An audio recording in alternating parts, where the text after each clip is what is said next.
আপনারা এখন দেখছেন সুন্দরবনের আঞ্চলিক শিল্পীদের দ্বারা পরিবেশিত বাউল গান। আমরা যে ট্যুর অপারেটরের সাথে এখানে এসেছি এবং যে হোটেলে উঠেছি তাদের যৌথ উদ্যোগে এই অনুষ্ঠানের আয়োজন করা হয়েছে। আমরা এখন গান শুনতে শুনতে সুন্দরবনের বিখ্যাত স্থানগুলি ঘুরে দেখে নেব আর ইতিহাসটাও জানব।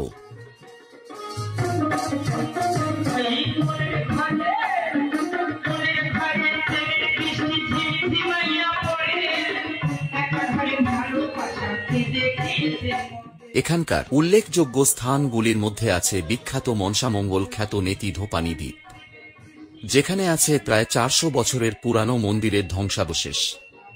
তাছাড়াও আছে গোসাবা দ্বীপে অবস্থিত হ্যামিল্টন সাহেবের বাংলো, বেকন বাংলো, গোসাবা বাজার। এছাড়াও আরও আছে ঝড়খালি দ্বীপে অবস্থিত সুন্দরবনের চিড়িয়াখানা আর দোবাকি ক্যাম্প 5 মোহানি ইত্যাদি তো আছেই।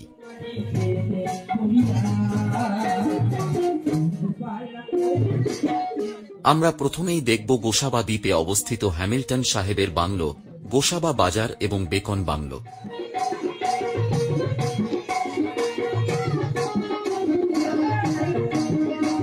আমাদের লঞ্চও এখন গোসাবা ফেরিঘাটে আসছে।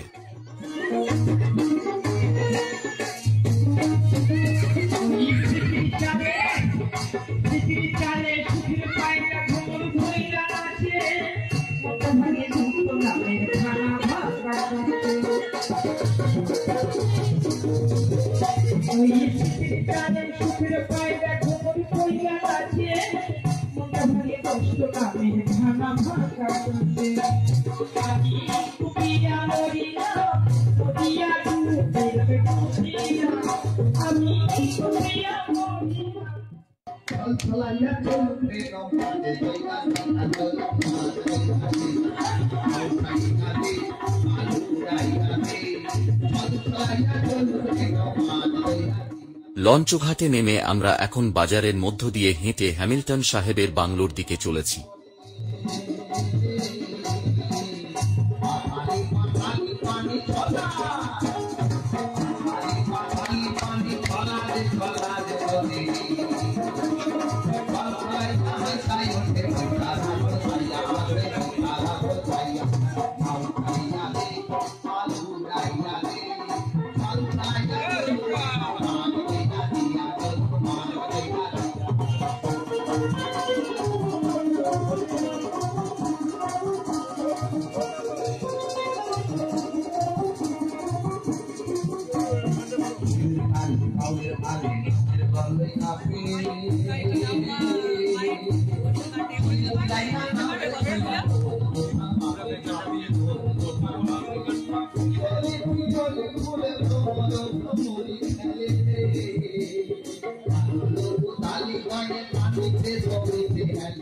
এই মুহূর্তে আমরা হ্যামিল্টন সাহেবের বাংলোর গেটের মুখে আছি।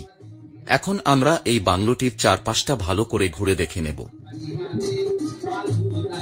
গোসাবা দ্বীপে অবস্থিত হ্যামিল্টন সাহেবের বাংলো সুন্দরবনের ইতিহাসের একটি গুরুত্বপূর্ণ অংশ।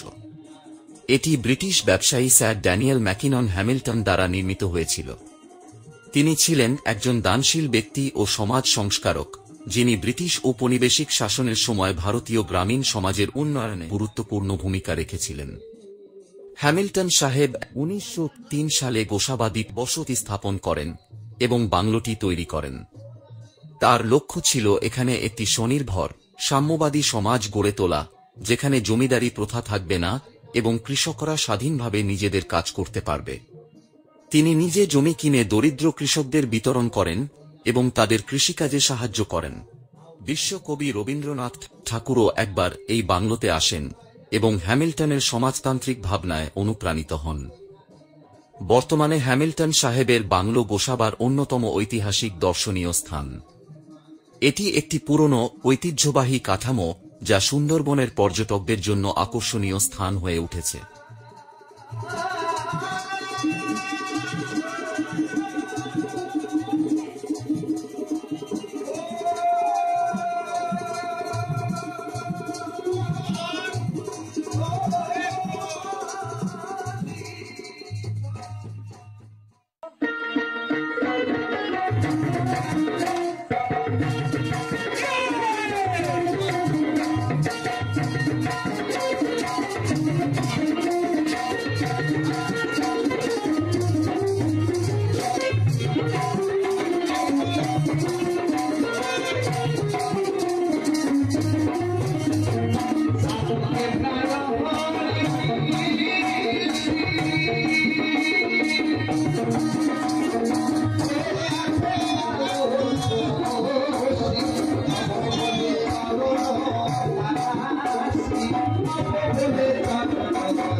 আমরা এখন দেখতে এসেছি বেকন বাংলো, যেটি হ্যামিল্টন বাংলো থেকে হাঁটা পথে প্রায় মিনিট 5 দূরে অবস্থিত।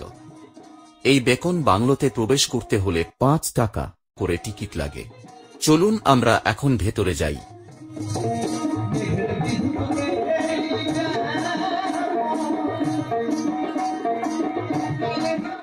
গোসাবা দ্বীপের বেকন বাংলো সুন্দরবনের ইতিহাসে একটি গুরুত্বপূর্ণ স্থাপনা। রবীন্দ্রনাথ ঠাকুরের সঙ্গে বেকন বাংলোর একটি ঐতিহাসিক সম্পর্ক রয়েছে। 1932 সালে তিনি সুন্দরবনের গোসাবা দ্বীপে যান এবং বেকন বাংলোতে কিছুদিন অবস্থান করেন। সুন্দরবনের উন্নয়নে স্যার ড্যানিয়েল হ্যামিল্টনের উদ্যোগে এই অঞ্চল গড়ে ওঠে। হ্যামিল্টন সুন্দরবনের গোসাবাকে একটি স্বনির্ভর সমাজ হিসেবে গড়ে তুলতে চেয়েছিলেন। তাঁর আমন্ত্রণেই রবীন্দ্রনাথ ঠাকুর এখানে আসেন।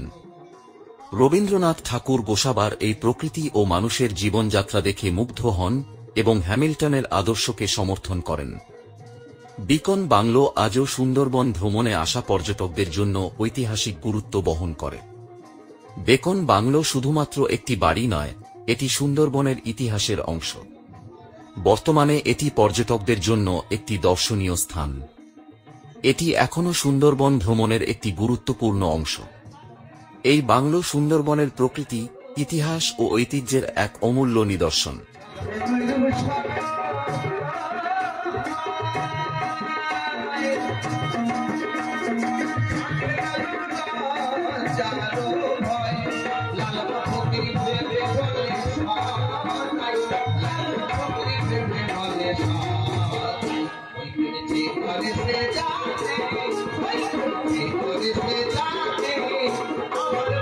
এতক্ষণ আপনারা দেখছিলেন বেকন বাংলোর বাইরের দিকের অংশ। এরপর আমি আপনাদের বাংলোর ভেতরে নিয়ে যাব।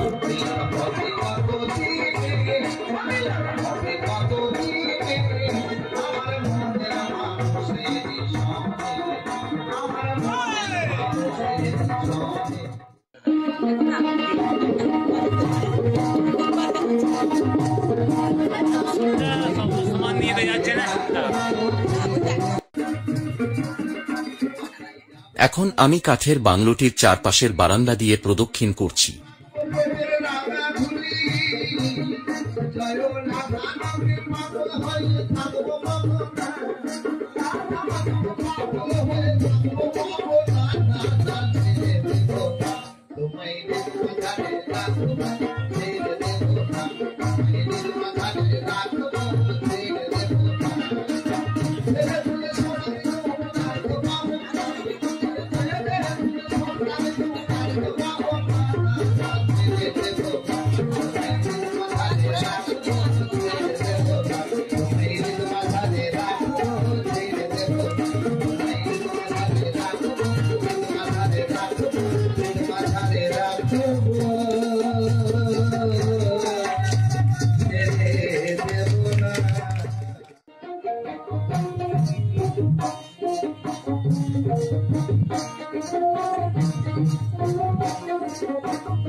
সুন্দরবনের মোট আয়তন প্রায় 10,277 বর্গ কিলোমিটার। এর মধ্যে বাংলাদেশের অংশে রয়েছে প্রায় ৬,০১৭ বর্গ কিলোমিটার এবং ভারতের অংশে রয়েছে প্রায় ৪,২০০ বর্গ কিলোমিটার। সুতরাং সুন্দরবনের প্রায় ৬০% বাংলাদেশে এবং ৪০% ভারতে অবস্থিত। এটি বিশ্বের বৃহত্তম ম্যানগ্রোভ বন এবং ইউনেস্কো বিশ্ব ঐতিহ্যবাহী স্থান হিসেবে স্বীকৃত।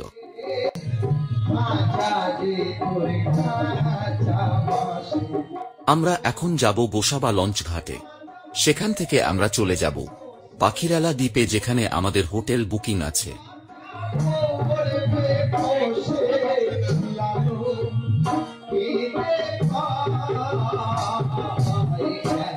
আমাদের টিমের সদস্যরা এখন লঞ্চে উঠছে।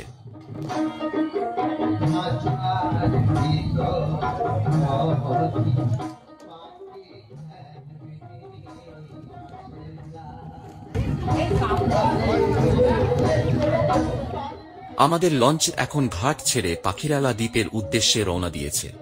সুন্দরবন এ আসা শুধু যে কেবল বাঘ দেখার জন্য তা কিন্তু নয়।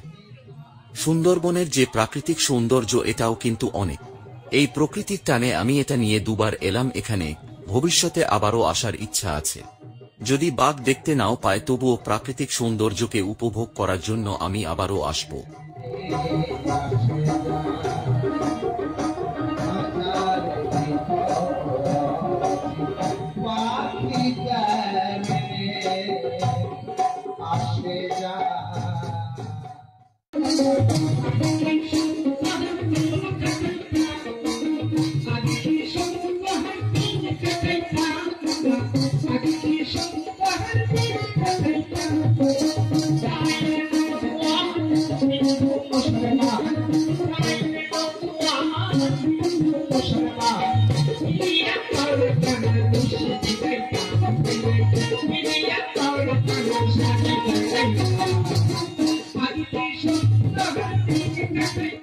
এই প্রত্যন্ত দ্বীপেও সৎসঙ্গ বিহারের একটি সেন্টার আছে, যা লঞ্চে যাওয়ার সময় আমরা দেখতে পেলাম, যেটি আপনাদের সামনে তুলে ধরছি।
এখন ভাটা হতে শুরু করেছে।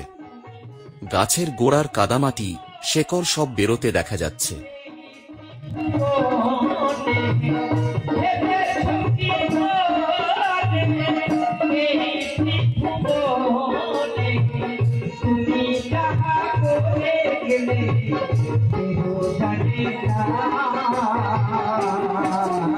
আমাদের লঞ্চ গোসাবা দ্বীপে ছেড়েছে বেলা 11:50, আর এখন বাজে প্রায় 2:50। অর্থাৎ প্রায় 3 ঘন্টা আমরা বিভিন্ন দ্বীপ ঘুরে এখন পাখিরালা দ্বীপের কাছে এসেছি।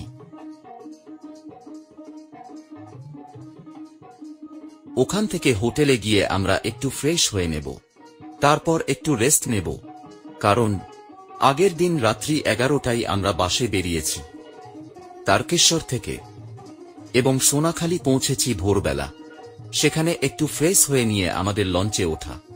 আমাদের লঞ্চ সোনাখালী থেকে ছেড়েছে সকাল 9:40 এবং আমরা গোসাবা দ্বীপে পৌঁছেছি প্রায় তখন 10:50। তার মানে সকাল 9:40 থেকে এই পর্যন্ত লঞ্চ এ ছিলাম শুধুমাত্র বাংলো দুটি দেখতে যে সময় লেগেছে টি ছাড়া।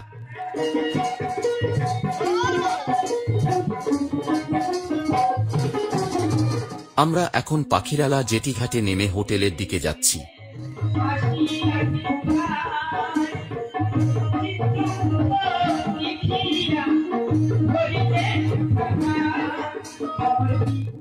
এই হলো আমাদের হোটেল।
আমাদের 3 দিন 2 রাত্রি ট্যুরের প্রথম দিনের ট্যুর আজ এ পর্যন্ত। সন্ধ্যায় এখানে হবে সুন্দরবনের স্থানীয় শিল্পীদের দ্বারা ঝুমুর নাচ এবং গান। আর আগামীকাল দ্বিতীয় দিনের ট্যুরে আমরা যাব সজনেখালি দ্বীপ, দোবাকি ক্যাম্প এবং নেতি ধোপানি দ্বীপ।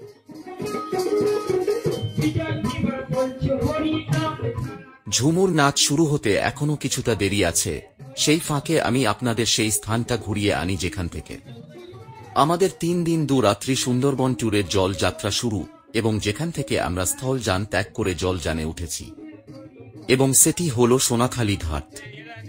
এই হল সোনাখালী ঘাট। আমাদের যানটির নাম এমভি মা অজন্তা। এখান থেকে আমরা যাব গোসাবা দ্বীপে।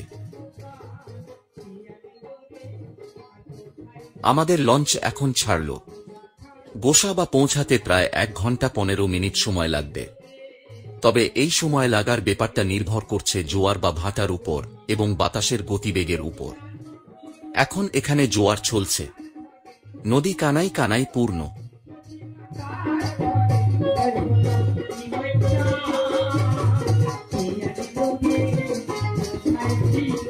এখন আমরা লঞ্চে করে বাসন্তী ব্রিজের নিচে দিয়ে যাব।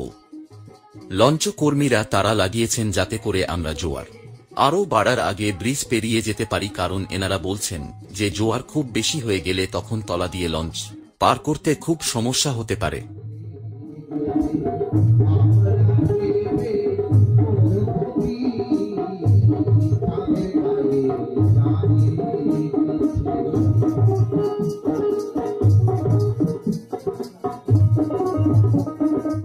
এখন আমরা লঞ্চে করে বাসন্তী ব্রিজের নিচে দিয়ে যাচ্ছি, দারুণ লাগছে।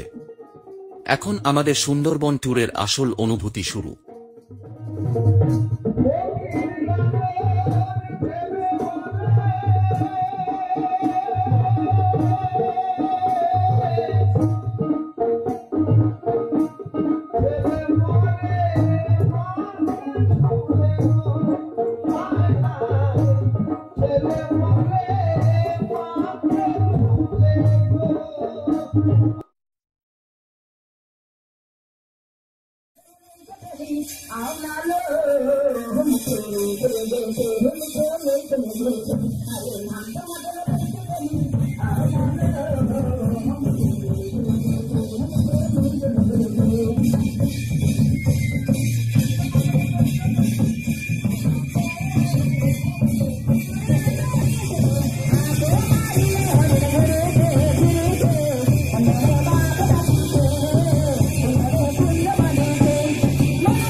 আমাদের টিম মেম্বাররা সব হোটেল থেকে পাখিরালা লঞ্চ ঘাটে আসছে। আমাদের লঞ্চও এখনই ছাড়বে। এখন ভাটা চলছে, কুয়াশার মধ্যে সূর্যকে অল্প অল্প দেখতে পাওয়া যাচ্ছে। খুব সুন্দর ঠান্ডা ঠান্ডা বাতাস বইছে, দারুণ লাগছে।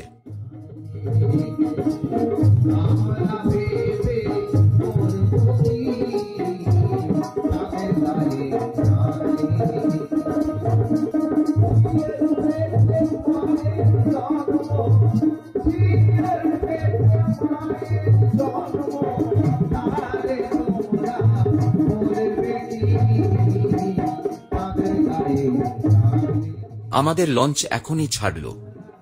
আমাদের আজকের গন্তব্য প্রথমে সজনেখালি, তারপর সেখান থেকে নেতিধোপানি, আর তারপর ফেরার পথে দোবাঁকি। এখন বাজে প্রায় সকাল 7:20। সজনেখালি দ্বীপে পৌঁছাতে প্রায় 25 মিনিটের মতো সময় লাগবে। ওখানে আধ ঘন্টার মতো থাকব। তারপর ওখান থেকে যত তাড়াতাড়ি সম্ভব নেতিধোপানি দ্বীপের উদ্দেশ্যে রওনা দেব, কারণ ওখান থেকে নেতিধোপানি যেতে প্রায় 5 ঘন্টার মতো সময় লাগবে।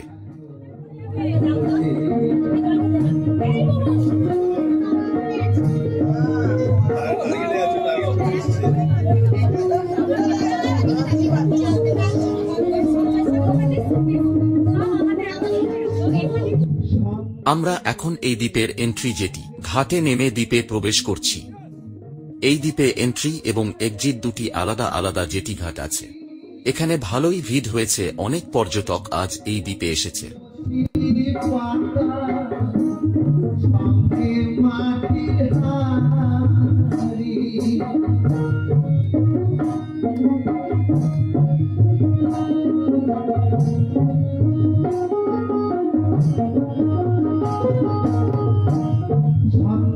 সজনেখালি দ্বীপে অবস্থিত সজনেখালি বন্যপ্রাণী অভয়ারণ্য।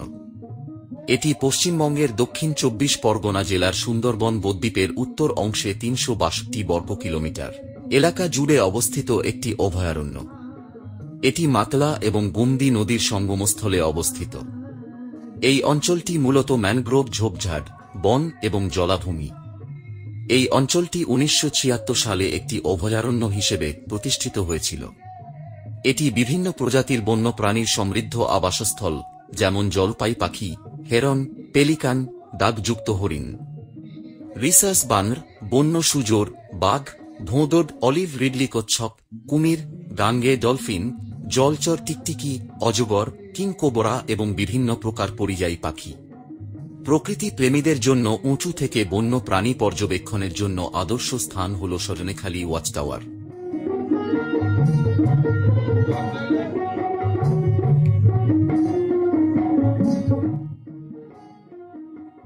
আমাদের ট্যুরের গাইড আমাদের এখন কিছু বলছেন।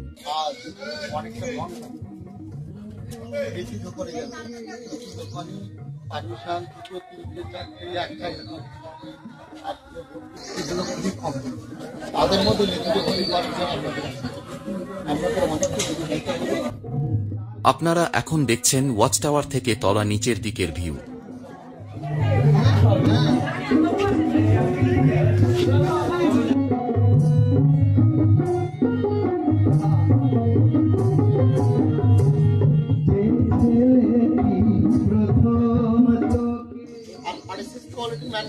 গাইড আমাদের গাছ সম্বন্ধে কিছু বলছেন।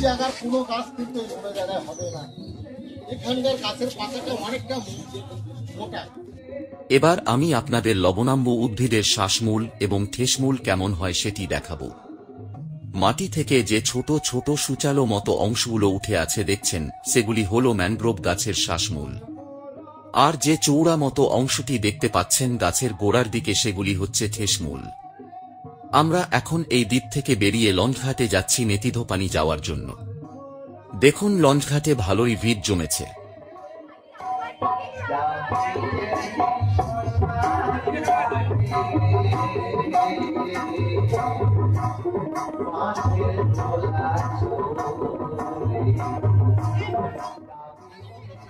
এখন বাজে সকাল 8:20। আমাদের লঞ্চ এখন নেতিধোপানির উদ্দেশ্যে ছাড়বে। এখানে ছোট বড় দেশি বিদেশি কিছু মালবাহী জাহাজ দেখতে পাবেন।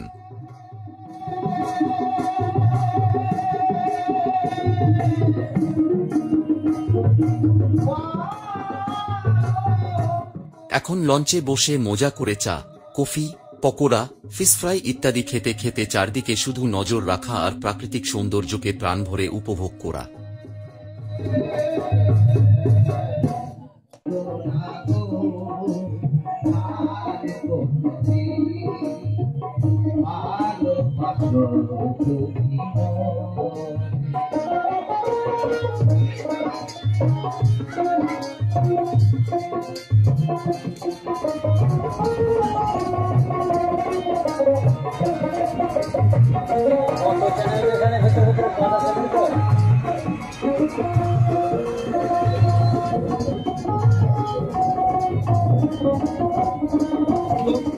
আমাদের প্রায় 5 ঘন্টা যেতে লাগবে নেতিধোপানি।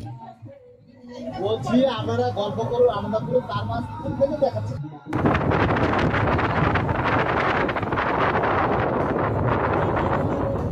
এইসব খালখাড়িগুলো দেখছেন, হাঁটার সময় এখানে কোনো জল থাকে না। এইসব জায়গায় জল থাকে, একদমই ফাঁকা। হ্যাঁ, এখানে ছোট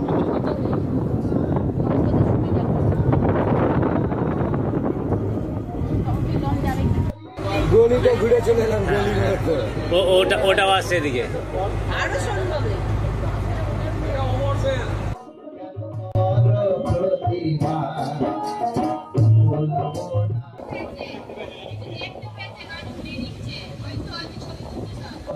কিছু একটা পেয়েছে দেখতে, কিছু পেয়েছে দেখতে। এই নজর রাখে বা কিছু একটা দেখতে পেয়েছে। ওই যে স্পিড গাড়ি তেল ধোঁয়া ছেড়ে কাছে যাওয়ার চেষ্টা করছে।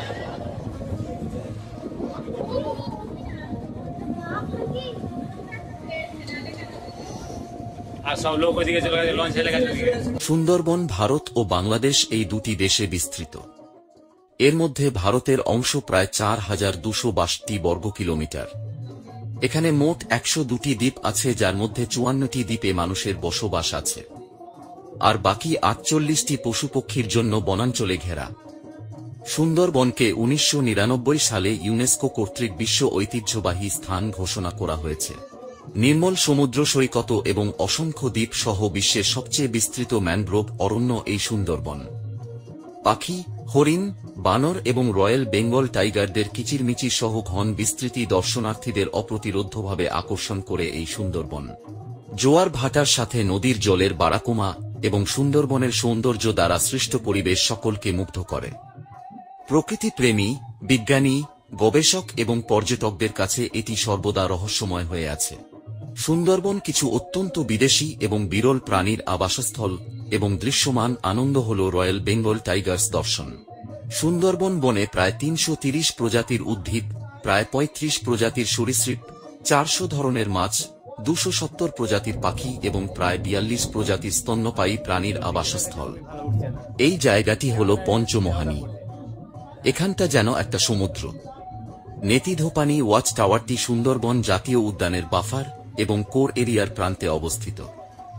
নেতিধোপানি ওয়াচ টাওয়ারটি আগে পর্যটকদের জন্য সহজেই অ্যাক্সেসযোগ্য ছিল, কিন্তু এখন নেতিধোপানিতে কেবলমাত্র সীমিত সংখ্যক পর্যটকের যাওয়ার অনুমতি রয়েছে। এখন প্রতিদিন মাত্র 12টি নৌকা বা লঞ্চেরও পারমিট দেওয়া হয়। নেতিধোপানি ওয়াচ টাওয়ার হল বেশ কয়েকটি ওয়াচ টাওয়ারের সিরিজের আরেকটি ওয়াচ টাওয়ার এবং এটি বেহুলা এবং লখিন্দরের কিংবদন্তির সাথে জড়িত। কিংবদন্তি অনুসারে বেহুলা যখন তার মৃত স্বামীর শেষ যাত্রায় নৌকায় করে তার সাথে যাচ্ছিলেন, তখন তিনি একটি আকর্ষণীয় জিনিস দেখতে পেলেন যা বর্তমানে নেতিধোপানি নামে পরিচিত। লোককথা অনুসারে একজন মহিলা কাপড় ধুচ্ছিলেন এবং একটি শিশু তাকে ক্রমাগত বিরক্ত করছিল। বিরক্ত হয়ে তিনি ছেলেটির উপর কিছু জল ছিটিয়ে দিলেন। ছেলেটি তখন প্রাণহীন হয়ে গেল। মহিলাটি তার কাপড় ধোয়া শেষ করে আবার ছেলেটির উপর কিছু জল ছিটিয়ে দিলেন এবং কিছু মন্ত্র উচ্চারণ করেন তাকে জীবিত করার জন্য। বেহুলা মুহূর্তের মধ্যে সিদ্ধান্ত নিলেন যে এই ব্যক্তি তার স্বামীকে জীবিত করতে পারবেন। তিনি নৌকা চালিয়ে তীরে যান এবং ওই মহিলাকে অর্থাৎ ধোপানিকে বলেন তাকে শ্লোকগুলি শেখাতে। লক্ষিন্দরকে ফিরিয়ে আনার ক্ষেত্রে এই মহিলারই ভূমিকা ছিল। আসলে বেহুলা এই ঘাট থেকেই স্বর্গে পৌঁছেছিলেন। আমরা এখন এসে গেছি নেতিধোপানি ঘাটে। সুন্দরবনের নেতিধোপানি ওয়াচ টাওয়ার পশ্চিমবঙ্গের সুন্দরবন জাতীয় উদ্যানের একটি জনপ্রিয় পর্যটন কেন্দ্র। বিংশ শতাব্দীর গোড়ার দিকে ব্রিটিশ রাজ এই ওয়াচ টাওয়ারটি তৈরি করেছিলেন যাতে এলাকার বাঘ এবং অন্যান্য বিপজ্জনক প্রাণীদের উপর নজর রাখা যায়। টাওয়ারটি পার্কের মনোরম দৃশ্য প্রদান করে এবং পাখি দেখার জন্য একটি জনপ্রিয় স্থান। ওয়াচ টাওয়ারটিও তাৎপর্যপূর্ণ কারণ এটি সুন্দরবন জাতীয় উদ্যানে ব্রিটিশ রাজ আমলের অবশিষ্ট কয়েকটি স্থাপনার মধ্যে একটি। যদি সুন্দরবনের এক অসাধারণ দৃশ্য দেখতে চান তাহলে আপনাকে নেতিধোপানি ওয়াচ টাওয়ারে যেতেই হবে। ম্যানগ্রোভ বনের কেন্দ্রস্থলে অবস্থিত এই টাওয়ারটি থেকে আশেপাশের এলাকার 360 ডিগ্রি দৃশ্য দেখা যায়। মাইলের পর মাইল পর্যন্ত আপনি প্রতিটি দিক দেখতে পাবেন, যা সুন্দরবনের সমস্ত সৌন্দর্য উপভোগ করার জন্য এটি একটি আদর্শ স্থান। এটা হল প্রায় 400 বছরের পুরানো নেতিধোপানি মন্দিরের ধ্বংসাবশেষ।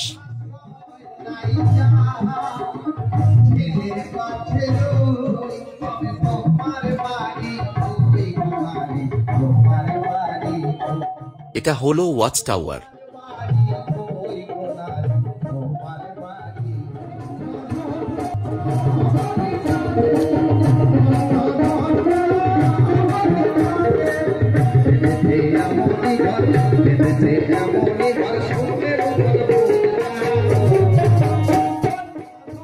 আর এটি হল ইউনেস্কো কর্তৃক ওয়ার্ল্ড হেরিটেজ স্মারক।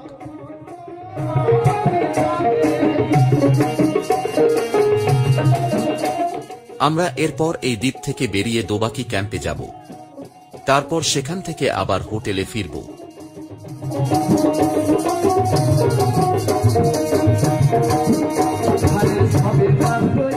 এখন দুপুর 2:10। আমরা এখন দোবাকির উদ্দেশ্যে রওনা হলাম।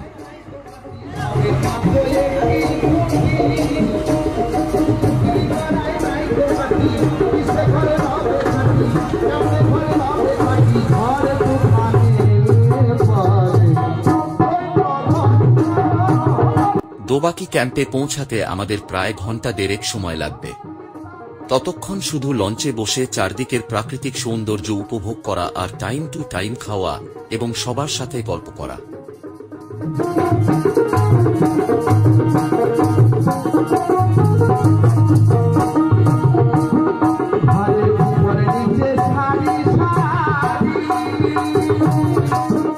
এখানেও একটি এন্ট্রি এবং একটি এক্সিট জেটি আছে।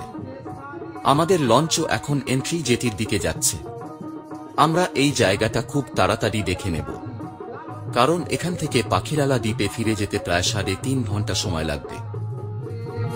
এখানে একটি উঁচু ওয়াচ টাওয়ার আছে, যেখান থেকে পর্যটকরা সুন্দরবনের অপরূপ সৌন্দর্য ও বন্যপ্রাণী পর্যবেক্ষণ করতে পারেন। এই অঞ্চলে রয়্যাল বেঙ্গল টাইগার, হরিণ, কুমির, বানর, বিভিন্ন প্রজাতির পাখি ও অন্যান্য বন্যপ্রাণী দেখা যায়। এই স্থানে প্রচুর হরিণের দেখা মেলে, যা পর্যটকদের অন্যতম আকর্ষণ। ঘন ম্যানগ্রোভ বন, নদী দ্বারা ঘেরা এই স্থান প্রকৃতি প্রেমীদের জন্য আদর্শ গন্তব্য।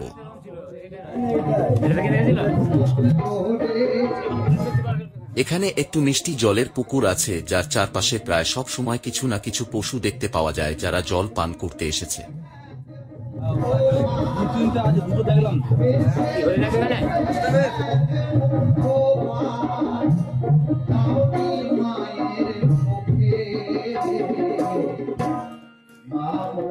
আমরা এখন দ্বীপ থেকে বেরিয়ে আসছি।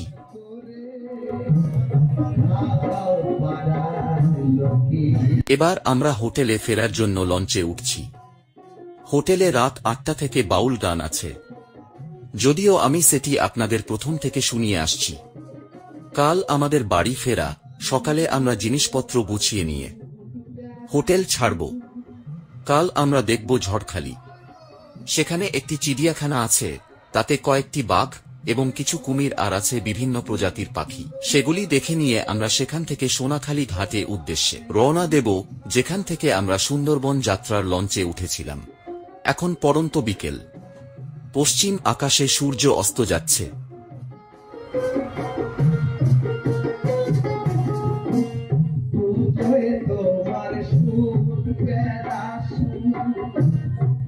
তৃতীয় দিনে সকাল 8:30টায় আমরা লঞ্চে উঠেছি ঝড়খালি যাওয়ার জন্য।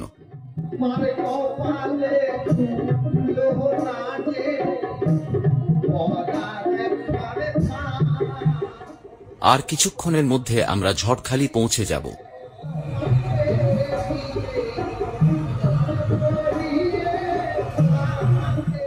এখনই আপনারা দেখবেন একটা সুন্দর সিনারি, যা দেখে আপনারা অভিভূত হয়ে যাবেন, যেটা ভাষায় প্রকাশ করা যাবে না।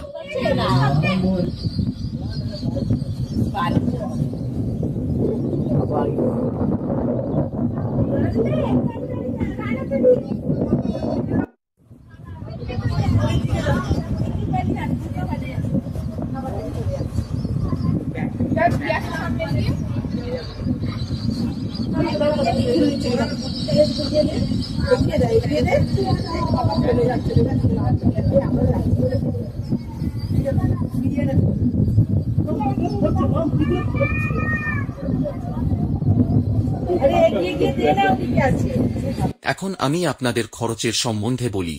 আমরা তারকেশ্বর থেকে গিয়েছি যাতায়াতের বাস, হোটেল, লঞ্চ, খাওয়া দাওয়া সবকিছুই নিয়ে আমাদের খরচ নিয়েছে 4,500 টাকা জনপ্রতি। প্রায় 2.25 ঘন্টা লঞ্চে করে আসার পর এখন আমরা ঝড়খালি দ্বীপে নামলাম।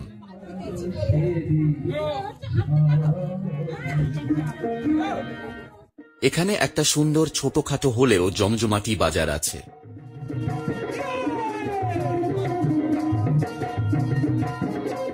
আমরা চিড়িয়াখানাটা খুব অল্প সময়ের জন্য দেখে আবার সোনাখালী ঘাটে ফিরে যাব। চিড়িয়াখানায় ঢুকতে হলে মাথাপিছু 30 টাকা টিকিট লাগে।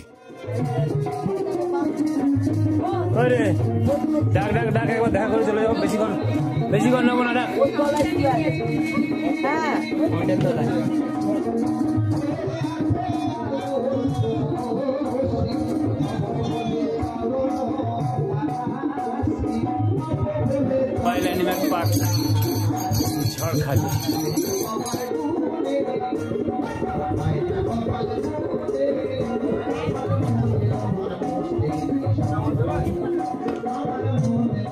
এখন বেলা 1:30টা, আমাদের লঞ্চ ঝড়খালি থেকে ছাড়ল।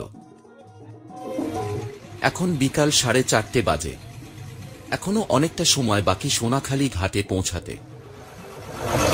চারিদিক নিস্তব্ধ আর শুধুই লঞ্চের ঘটঘরানি শব্দ।